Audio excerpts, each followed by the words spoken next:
नमस्कार, हम पुष्पा शर्मा आप सभी के बीच में एक प्यारा सा देवी जी गीत लेकर आई हूँ। बहुत ही प्यारा गीत है, जरूर सुनिए और मेरे चैनल को लाइक सब्सक्राइब कीजिए, ज्यादा से ज्यादा शेयर कीजिए, कमेंट कीजिए। बाघावा गरी जे डरिया लगता ये मैया, बाघावा गरी जे डरिया लगता ये मैया, खोली ना के वड़वाय अंदर जाए दहिए मैया, खोली ना के वड़वाय अंदर जाए दहिए मैया।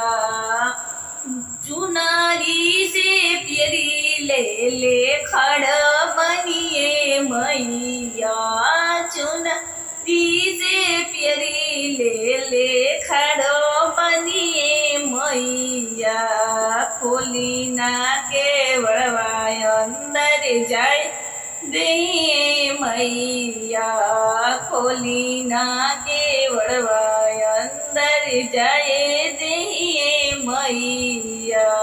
फूलावा से फलवा ले ले खड़ बनिए मैया, खोली ना के वड़वाय अंदर जाए दहिए मैया, खोली ना के वड़वाय अंदर जाए दहिए मैया, खोली ना के वड़वा अंदर जाए दहिए मैया।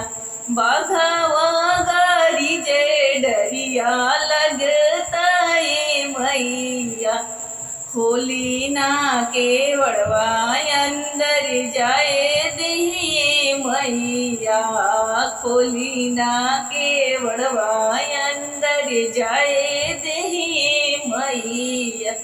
आभरण सिंदूरवा ले ले खड़ बनिए मैया, आभरण सिंदूरवा ले ले खड़ बनिए मैया, खोलती के वड़वा सिंदूर पहनायो देती मैया, खोलती के वड़वा सिंदूर पहनायो देती मैया।